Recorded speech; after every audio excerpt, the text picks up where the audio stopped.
Hi hello friends, എല്ലാ കൂട്ടുകാർക്കും മൗനരാഗ സീരിയലിൽ ഇന്നത്തെ നല്ലൊരു എപ്പിസോഡിലേക്ക് തന്നെ സ്വാഗതം കേട്ടോ. ചാനൽ ആദ്യമായിട്ടാണ് കാണുന്നുണ്ടെങ്കിൽ ഒന്ന് സബ്സ്ക്രൈബ് ചെയ്ത് ലൈക്ക് ചെയ്ത് സപ്പോർട്ട് ചെയ്യണേ. അങ്ങനെ എപ്പിസോഡ് തുടങ്ങുമ്പോൾ തന്നെ കാണിക്കണ യാമിനിനെയും അതുപോലെ തന്നെ കൺമണി മോളെയാണ്. യാമിനി കൺമണി മോളെ കൊഞ്ചിച്ചുകൊണ്ടിരിക്കുകയാണ്. നമുക്ക് ഹോസ്പിറ്റലിൽ പോയിട്ട് അമ്മമ്മേനെ കാണണ്ടേ, സംസാരിക്കണ്ടേ എന്നൊക്കെ പറഞ്ഞിട്ട് അവിടെ കളിപ്പിച്ചുകൊണ്ടിരിക്കുന്ന സമയത്താണ് അവിടേക്ക് കല്യാണി വരുന്നത് കേട്ടോ. യാമിനി കുഞ്ഞിനോട് പറയണ്ട, ആഹാ മോളെ ഇത് ആരാ വരുന്നത് നോക്കൂ, മോളുടെ ആന്റി എന്ന് പറയുമ്പോഴേക്കും കൺമണീനെ എടുക്കാണ് കല്യാണി. ആഹാ മോള് നല്ല മിടുക്കിയായിട്ടാണ് ഇരിക്കുന്നത്. അതെ, ഞാൻ കൺമണി മോളെയും കൊണ്ട് ഒന്ന് പുറത്തു വരെ പോകുക എന്ന് യാമിനി അടുത്ത് പറയാണ് കല്യാണി. എവിടേക്കാ കല്യാണി മാഡം പോകുന്നത്? അതോ കുഞ്ഞിനൊന്നും മനോഹരനെ കാണിക്കണം. ഇന്നലെ അച്ഛനെ കാണാൻ പോയപ്പോ അച്ഛൻ പറഞ്ഞതാണ് അവൻ മോളെ കാണാനായിട്ട് ഒരുപാട് ആഗ്രഹിക്കുന്നുണ്ട്. ഇങ്ങനെയൊക്കെയല്ലേ അവന്റെ ആഗ്രഹങ്ങൾ സാധിച്ചു കൊടുക്കാൻ പറ്റുള്ളൂ എന്ന് പറയാണ്. അപ്പോ സരുവിന് ഇതിന് എതിർപ്പൊന്നുമില്ലല്ലോ അല്ലെ? അവൾക്ക് എതിർപ്പൊന്നുമില്ല. എതിർത്തിട്ടും കാര്യമൊന്നും ഇല്ലല്ലോ എന്ന് യാമിനി പറയാണ്. കാരണം മനോഹർ ഇപ്പൊ നല്ലവനാണല്ലോ, അവളും മുമ്പ് നല്ലവളൊന്നും അല്ലായിരുന്നല്ലോ, അതുകൊണ്ട് അവൻ അംഗീകരിക്കുന്നതിൽ ഒരു തെറ്റുമില്ല എന്നൊക്കെ പറഞ്ഞുകൊണ്ടിരിക്കെ അവിടേക്ക് ചന്ദ്രസേനൻ വരുവാണ്. ചന്ദ്രസേനോട് കല്യാണി പറയുന്നുണ്ട്, അതെ അച്ഛാ, ഞാനൊന്ന് ജയിൽ വരെ പോവാ, മനോഹരനൊന്ന് കാണണം, കുഞ്ഞിനെ കാണിക്കണം, അവനൊരു ആഗ്രഹം പറഞ്ഞിട്ടുണ്ടായിരുന്നേ. അത് നല്ല കാര്യം മോളെ. അല്ല സരിയൊന്നും പറഞ്ഞില്ലേ? അവൾക്കിപ്പോ എതിർപ്പൊന്നും ഇല്ലല്ലോ അച്ഛാ. മനോഹരനെ അവൾക്ക് അംഗീകരിക്കാൻ കുറച്ച് കുഴപ്പമുണ്ട്, പക്ഷെ മോളെ കാണിക്കണല്ലേ അവൾക്ക് കുഴപ്പമൊന്നുമില്ല. അതേതായാലും നന്നായി. മോൾക്ക് ഒളിച്ചും പാത്ത് കുഞ്ഞിനെ കൊണ്ട് പോകേണ്ട കാര്യമില്ലല്ലോ. പിന്നെ മനോഹരന്റെ കാര്യം, അവന്റെ ശിക്ഷ ഇളവ് ചെയ്ത് കിട്ടുമോ എന്നുള്ള കാര്യങ്ങളൊക്കെ ഞാൻ ചെയ്യുന്നുണ്ട്. പിന്നെ അവനെ അടുത്തന്നെ പരോള് കിട്ടാനുള്ള കാര്യങ്ങളും ചെയ്യുന്നുണ്ട്. ശരി അച്ഛാ, അത് ഞാൻ പോയിട്ട് വരട്ടെ. പോയിട്ട് വാ മോളെ എന്ന് പറയാണ്. അങ്ങനെ കല്യാണി മോളെയും കൂട്ടിക്കൊണ്ട് നേരെ ജയിലിലേക്ക് പോവാട്ടോ. പിന്നീട് കാണിക്കുന്ന പ്രകാശിനെയാണ്. പ്രകാശ് ജോലി എടുത്ത് മതിയായിട്ട് അവിടുന്ന് കുറച്ച് വെള്ളം കുടിക്കുമ്പോൾ അവിടേക്ക് മനോഹർ വരുന്നുണ്ട്. ഭയങ്കര ചൂട് അല്ലേ അങ്കിളെ? അതെ, ഭയങ്കര മഴക്കോളുണ്ടടാ, അതായിരിക്കും ഇത്ര ചൂട്. മുമ്പേ ഈ വിക്രം സ്കൂളിൽ പോകുമായിരുന്നു, അന്ന് അവന്റെ കൂട്ടുകെട്ടൊന്നും അത്ര ശരിയല്ലായിരുന്നു. ബീഡി അതുപോലെ തന്നെ സിഗരറ്റ് കഴിക്കുന്ന കൂട്ടുകാരമായിട്ട് അന്ന് അവനെ കൂട്ടുകെട്ടുണ്ടായിരുന്നു. ഈ ബീഡിയും സിഗരറ്റൊന്നും അല്ലടാ, അതിനേക്കാളും കൂടിയ ഐറ്റം എന്തോ ആണ്. ഇത് കല്യാണി കണ്ടായിരുന്നു പാല് കൊടുത്തു വരുന്ന സമയത്ത്. അവൾ ഇത് കണ്ടിട്ട് നേരെ പോയിട്ട് അവളുടെ അമ്മ എടുത്തു പറഞ്ഞു. അവളുടെ അമ്മ അത് എന്നോട് പറഞ്ഞു. അതിന് ഞാൻ അവളെ അടിച്ചടിയൊന്നും കുറവൊന്നുമല്ല, ഒരുപാട് തല്ലി ചതച്ചു ഞാൻ അവിടെ നിന്ന്. പിന്നെ എന്റെ അമ്മേനെ നിനക്കറിയില്ലേ, അവര് നന്നായിട്ട് പാചകം ചെയ്യും. അവളുടെ പാചകം കണ്ടാണ് എന്റെ ഭാര്യ ദീപ പഠിച്ചത്, അതാണ് കല്യാണി പഠിച്ചത്, അതാണ് അവർക്ക് പാചകത്തിൽ ഇത്ര കൈപുണ്യം. എന്റെ അമ്മ നന്നായിട്ട് പലഹാരം ഉണ്ടാക്കുമായിരുന്നു. വിക്രത്തിന് ഇഷ്ടപ്പെട്ട പലഹാരങ്ങളൊക്കെ ഉണ്ടാക്കി കൊടുക്കുമായിരുന്നു. അവൻ വയറ് നിറച്ച് കഴിച്ചു വയറ് പൊട്ടാനാവുമ്പോഴേക്കും അവൻ പലഹാരം എടുത്തിട്ടേ പുറത്തേക്ക് വലിച്ചെറിയായിരുന്നു. അതിൽ കുറച്ച് മണ്ണൊക്കെ പറ്റും. കല്യാണി അത് തിന്നാനായിട്ട് ഓടി വരുമായിരുന്നു. ആ സമയത്ത് അവളെ കൊണ്ട് ആ മണ്ണ് പറ്റിയ പലഹാരം കൂടി തീറ്റിക്കാൻ ഞാൻ സമ്മതിക്കില്ലായിരുന്നു എന്നൊക്കെ പറയണം. അത്രയും ദ്രോഹം ഞാൻ അവളോട് ചെയ്തിട്ടുണ്ടടാ. അങ്കിളെ, ഇതൊക്കെ എനിക്ക് അറിയാവുന്ന കാര്യമല്ലേ, അങ്കിളിനെ അതൊന്ന് പറഞ്ഞ് വിഷമിക്കേണ്ട. ഇതൊക്കെ ഞാൻ കേട്ടിട്ടുണ്ട് അങ്കിളെ. മുമ്പ് കഞ്ഞിവെള്ളം കൊടുക്കുന്ന സമയത്തല്ല വറ്റുണ്ടോന്ന് തെരഞ്ഞു നോക്കുന്ന കല്യാണി. ശരിക്കും പറഞ്ഞാൽ കല്യാണിന്റെ ജീവിതം ഒരു ബുക്കാക്കാൻ മാത്രമുണ്ട് അല്ലേ അങ്കിളെ? അതേടാ. അത് മാത്രല്ല, നല്ല ചെറുപ്പത്തിൽ തന്നെ അവള് തുഴയുമായിരുന്നു വഞ്ചിയൊക്കെ. എന്നിട്ട് അവള് പാലൊക്കെ ഇങ്ങേ ദൂരെ കൊണ്ട് കൊടുക്കുമായിരുന്നു. അന്ന് ഭയങ്കര കാറ്റും മഴയൊക്കെ പെയ്യുമായിരുന്നു. ആ സമയത്ത് ഞാനും എന്റെ അമ്മയും ഒക്കെ ആഗ്രഹിച്ചിട്ടുണ്ട്, ആ കാറ്റത്തും മഴയത്തും ആ വഞ്ചി മുങ്ങി അവള് മരിച്ചു പോയെങ്കിലോന്ന്. എന്റെ ഭാര്യ ദീപ ഗർഭിണിയായിരിക്കുന്ന സമയത്ത് ഞാൻ വിഷം കൊടുത്തിട്ടാ അവളുടെ ശബ്ദം വരെ പോയത്. അതൊക്കെ ആലോചിക്കുമ്പോ എനിക്ക് എന്നെ തന്നെ എന്തോ വല്ലാത്തൊരു അവസ്ഥയാടാ. അത് ശരിയാങ്കിളെ, എന്ത് പറയാനാ, നമ്മളൊരു സമയത്ത് ഒരുപാട് ദ്രോഹങ്ങൾ ചെയ്തിട്ടുണ്ട് എന്നൊക്കെ സംസാരിച്ചുകൊണ്ടിരിക്കുകയാണ്. അവിടേക്ക് നമ്മുടെ വാർഡൻ വരുവാട്ടോ. അതിനുശേഷം നമ്മുടെ പ്രകാശം പറയണ്ട്, എന്റെ മോനെ വേണ്ടിട്ടേ പടങ്ങളൊക്കെ വരച്ചു കൊടുക്കുമായിരുന്നു. അങ്ങനെയാണ് അവൻ മറ്റേ സോണീനെ വീഴ്ത്തിയത്. അന്നെങ്കിലും അവൻ മര്യാദക്ക് ജീവിച്ചാൽ മതിയായിരുന്നു അങ്കിളെ എന്നൊക്കെ പറയണം. അവൻ മര്യാദക്ക് ജീവിക്കില്ലടാ, അവൻ അങ്ങനത്തെ ഒരു തലയെഴുത്താണല്ലോ എന്നൊക്കെ പറഞ്ഞുകൊണ്ടിരിക്കെ തന്നെ അവിടേക്ക് വാർഡൻ വന്നിട്ട്, എടാ മനോഹരെ, നിന്നെ കാണാൻ വേണ്ടി ഒരാള് വന്നിട്ടുണ്ട്. എന്നെ കാണാനോ? ആരാ സാറേ? നിനക്ക് കണ്ണിനെ കുളിർമ തരുന്ന ഒരാളാണ് വന്നേക്കണത്. പെട്ടെന്ന് പ്രകാശം പറഞ്ഞു, എടാ മനോഹരെ, നിന്റെ മോളെയും കൂട്ടിക്കൊണ്ട് എന്റെ മോള് വന്നതായിരിക്കോടാ. ആയിരിക്കോ? എന്ന് ഞാൻ പോയിട്ട് വരട്ടെ അങ്കിളെ എന്ന് പറഞ്ഞ മനോഹർ ഒറ്റ ഓട്ടോ ആട്ടോ. ആ സമയത്ത് വാർഡൻ പ്രകാശിനോട് പറയണ്ട്, ഇവിടെ മാറി നിൽക്കുമ്പോഴാണ് വീട്ടുകാരത്തുള്ള സ്നേഹവും കാര്യങ്ങളൊക്കെ ഓരോരുത്തർക്ക് മനസ്സിലാവണത്.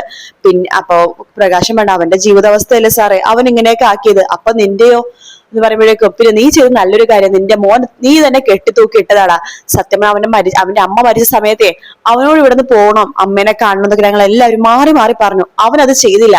ആ സമയത്ത് അവനെ കെട്ടിത്തൂക്കാൻ വേണ്ടി ഇവിടെ എല്ലാവർക്കും, എന്തിന്, എനിക്ക് ഒരു ആഗ്രഹം തോന്നുന്നതാണ്, അത് നീ ചെയ്തു.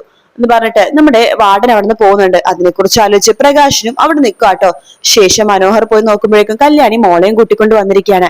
മോളെ കല്യാണി മനോഹറിനെ കാണുമ്പോ മോളെ ഇതാരാ വന്നേക്കണം നോക്കി അച്ഛൻ എന്ന് പറഞ്ഞിട്ട് കാണിച്ചെടുക്കുമ്പോ മനോഹർ പറയുന്നുണ്ട് അച്ഛൻ എന്ന് പറഞ്ഞു കൊടുക്കണ്ട കല്യാണി, അത് മോൾക്ക് വലുതാകുമ്പോ വല്ലാത്ത നാണക്കേടാവും, അച്ഛനൊരു ജയിൽ പുള്ളിയാന്നൊക്കെ പറയുന്നതേ. കല്യാണി പറയുന്നുണ്ട് മനോഹറിന്റെ ശിക്ഷയുടെ കാലാവധി കുറയ്ക്കാൻ പറ്റുമെന്ന്.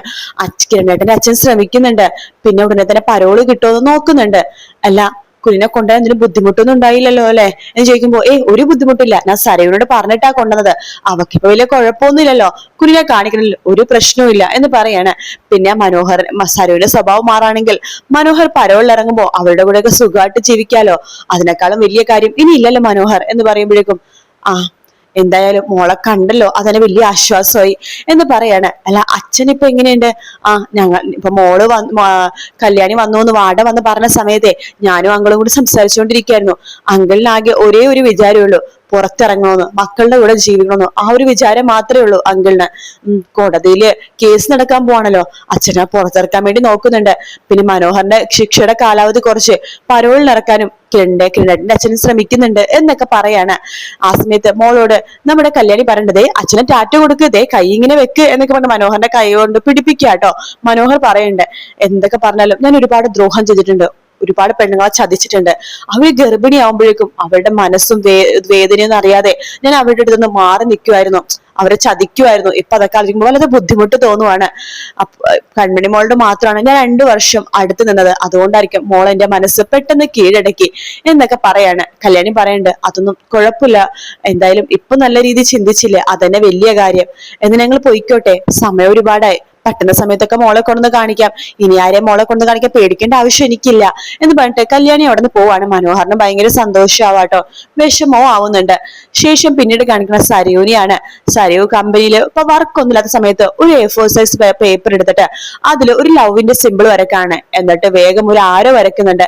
ഒരു കുഞ്ഞു പിള്ളേരൊക്കെ ഒരു ആരോന്റെ ഉള്ളില് ലവിന്റെ സിമ്പിളില് ഇങ്ങനെ ലവ് ഫ്ലെയിംസ് പോലെയൊക്കെ എഴുതില്ലേ, അതുപോലെ തന്നെ കിരൺ ലവ് സരയു എന്ന് എഴുതിയിട്ട് സരയു സന്തോഷത്തോടെ അത് തന്നെ നോക്കിക്കൊണ്ടിരിക്കുമ്പോ അവിടേക്ക് കല്യാണി വരുവാണ്. വേഗം തന്നെ സരയു അതെടുത്ത് മാറ്റുന്നുണ്ട്. കല്യാണി സരയു ഞാൻ മോളെയും കൂട്ടിക്കൊണ്ട് ജയിലിലേക്ക് പോയായിരുന്നു കേട്ടോ, മനോഹറിനെ കാണിച്ചായിരുന്നു, മനോഹറിന്റെ മോളെ കണ്ടപ്പോ ഒത്തിരി സന്തോഷമായി, മനോഹറിന്റെ മോളുടെ സ്നേഹം കണ്ടപ്പോ എന്റെ കണ്ണ് നിറഞ്ഞു പോയി എന്ന് കല്യാണി പറയുമ്പോ സരയു മനസ്സിൽ വെക്കണം നിന്റെ കണ്ണ് നിറഞ്ഞു എന്റെ ഉള്ളിൽ പെടയുവാടി എന്നിങ്ങനെ സരയു മനസ്സിൽ വിചാരിക്കുന്നുണ്ട്. അതിനുശേഷം സരയുവിനോട് കല്യാണി പറയുന്നുണ്ട് എന്തായാലും മനോഹർ മാറി, സരയു നീയും പതുക്കെ മാറണം കേട്ടോ, അവൻ പരോളിലൊക്കെ ഇറങ്ങുകയാണെന്നുണ്ടെങ്കിൽ പഴയ പോലെ സ്നേഹത്തോടെ നിങ്ങൾ ജീവിക്കണം, അതാ എന്റെ ഇനിയുള്ള ആഗ്രഹം, എന്റെ മാത്രമല്ല കിരണേട്ടന്റെ എന്റെ ആഗ്രഹം ഒക്കെ അതാണ്, നീയും മനോഹരം സന്തോഷത്തോടെ എനിക്ക് ജീവിക്കണോന്നുള്ളത്. ആ സമയത്ത് സരയു പറയണ്ടേ എനിക്ക് അതിനുള്ളതൊന്നും ആയിട്ടില്ല കല്യാണി, ഇനി ആകോന്നും അറിയില്ല, അവനെ പൂർണ്ണമായിട്ട് സ്നേഹിക്കാന്നും എനിക്ക് കഴിയുമെന്ന് തോന്നുന്നില്ല. ഇത് കേട്ട് കല്യാണി പറയണ്ട് പൂർണ്ണമായിട്ട് സ്നേഹിച്ചില്ലെങ്കിലും സരയുവിന് ഇപ്പോ ഒരുപാട് മാറ്റമുണ്ട്, അതുകൊണ്ടാണല്ലോ മോളെയും കൂട്ടിക്കൊണ്ട് ഞാൻ പോയെന്ന് പറഞ്ഞപ്പോ പോലും സരയുവിന് എന്നോട് ദേഷ്യമൊന്നും തോന്നാത്തത്. പിന്നെ നീ നിന്റെ അച്ഛനെ കണ്ടില്ലേ കല്യാണി എന്ന് ചോദിക്കുമ്പോ ഞാൻ അച്ഛനെയും കാണാൻ വേണ്ടി ഇന്നലെ പോയിരുന്നല്ലോ കാദംബരി ചേച്ചിനെയും കൂട്ടിക്കൊണ്ട്. ആ സമയത്ത് കാദംബരി ചേച്ചിരുന്ന വായിന്ന് അറിയാതെ വീണു, കുറച്ച് ആൾക്കാര് എന്നെ കൊല്ലാൻ വേണ്ടി വന്നെന്നും ആ കുത്ത് ഷാരി ആന്റിക്ക് കൊണ്ടെന്നും അച്ഛനെ വല്ലാത്ത വിഷമോയി എന്നൊക്കെ കല്യാണി പറയാണ്. എന്തായാലും വരുന്ന വഴിക്ക് ഞാൻ മോൾക്ക് കളിപ്പാട്ട് ഉടുപ്പൊക്കെ വാങ്ങിച്ചെടുത്തു, മോൾക്ക് ഭയങ്കര സന്തോഷമായി, എന്തിനാ പോയിട്ട് വരട്ടെ എന്ന് പറഞ്ഞിട്ട് കല്യാണി അവിടെ നിന്ന് പോവാണ്. സരയുവിനെ ദേഷ്യം വരുവാട്ടോ. പിന്നീട് സരയു വിക്രത്തിന്റെ 2 കൂട്ടുകാരന്മാരെ കാണാൻ വേണ്ടി പോയിരിക്കുകയാണ്. ആ കൂട്ടുകാരത്ത് ചോദിക്കണ്ട് നിങ്ങൾ പിന്നെ പയസിനെ കണ്ടില്ലേ, ഞങ്ങൾ പിന്നെ അവരെ കണ്ടില്ല എന്ന് പറയാണ്. നീയൊക്കെ എന്ത് കൂട്ടുകാരാടാ, അതാണ് വിക്രത്തിനെ കൊന്നവരോട് നിനക്ക് ശത്രുതയൊന്നും ഇല്ലേ എന്ന് പറയുമ്പോഴേക്കും പയസിനെ ചെയ്യാൻ പറ്റാത്ത കാര്യം നിനക്ക് ചെയ്യാൻ പറ്റില്ലേ. അപ്പൊ അതിലൊരു കൂട്ടുകാരൻ പറയണ്ട എന്റെ പൊന്നു പെങ്ങളെ ഞങ്ങൾക്ക് ജീവിക്കാൻ നല്ല ആഗ്രഹമുണ്ട്, അതെ പെങ്ങളെ കുറച്ച് പൈസ കൊണ്ട് തന്നെ. പൈസയോ എന്തിന് എന്ന് പറയുമ്പോഴേക്കും അതെ പയസ് ഇപ്പൊ മാറി നിൽക്കാണല്ലോ, പയസ് എന്തിനാണ് ആരാണ് കൊല്ലാൻ വന്നതൊക്കെ കാര്യമൊക്കെ ഞങ്ങൾക്കറിയാം, പെങ്ങൾക്ക് വേണ്ടിയിട്ടേ മറ്റേ കല്യാണിനെ കൊല്ലാൻ വേണ്ടി വന്നതല്ലേ, വിക്രത്തിനെ പിരിയിട്ട് വിട്ടത് പെങ്ങള് തന്നെയല്ലേ, പിന്നെ പെങ്ങളല്ലേ വിക്രത്തോടും കല്യാണിനെ കൊല്ലണോന്നൊക്കെ പറഞ്ഞത്, അതെന്തിനാന്നൊക്കെ ഞങ്ങൾക്ക് നന്നായിട്ട് അറിയാം, ആ കിരണിനെ സ്വന്തമാക്കാൻ വേണ്ടിട്ടല്ലേ, മര്യാദക്ക് ഞങ്ങൾക്ക് പൈസ, അല്ലെങ്കിൽ നിങ്ങൾ കിരണിനെ സ്വന്തമാക്കാൻ വേണ്ടിട്ട് കല്യാണിനെ കൊല്ലാൻ വേണ്ടി നോക്കിയ കാര്യം ഞങ്ങളുടെ വായനെ അറിയാതെ ആണെങ്കിലും ചിലപ്പോ വേണ്ടപ്പെട്ട ആൾക്കാരുടെ കാര്യത്തിലൊക്കെ വീണെന്നിരിക്കും, നീക്ക് എന്താ ആൾക്കാരാടാ, അതെ ഇങ്ങനെയൊക്കെ തന്നെയാ ഇനി നടക്കുള്ളൂ, മര്യാദക്ക് കുറച്ച് പൈസതാ എന്ന് പറയാണ്. അത് കേട്ട് സരയു കുറച്ച് പൈസ കൊടുക്കാൻ വേണ്ടി പോകുമ്പോഴേക്കും നമ്മുടെ മറ്റേ കൂട്ടുകാരൻ പണ്ട് അതെ ഇത് ഈ പൈസ ഞങ്ങൾക്ക് പയസിന് കൊടുക്കാനായിട്ടാണ്. പിന്നെ ഞങ്ങൾക്ക് എന്തെങ്കിലും ആവശ്യം ഞങ്ങൾ ഇനിയും വിളിക്കും. എന്തിന്? അല്ല, ആ സമയത്ത് കുറച്ച് കാശ് വേണം. കാശോ? എന്തിന്? അതെ, പറയേണ്ട കാര്യങ്ങൾ പറയേണ്ട ആൾക്കാർക്ക് പറയാതിരിക്കാനായിട്ട് പൈസ വേണം. ഓ, നിങ്ങളുടെയൊക്കെ ഒരു കാര്യം, നിങ്ങളെ കാണുമ്പോൾ എന്നെ പറഞ്ഞാൽ മതി എന്നൊക്കെ പറഞ്ഞ് സരയു പെറുപിറുത്തോണ്ട് കുറച്ച് പൈസ അവർക്ക് കൊടുക്കുന്ന ഭാഗത്തോടെയാണ് ഇന്നത്തെ എപ്പിസോഡ് തീരുന്നത് കേട്ടോ. വീഡിയോ ഇഷ്ടപ്പെട്ടാൽ ലൈക്ക് ചെയ്യുക, സബ്സ്ക്രൈബ് ചെയ്യുക, കമന്റ് ചെയ്യുക. മറ്റൊരു വീഡിയോ ആയിട്ട് വീണ്ടും കാണാം friends. Take care. Bye bye.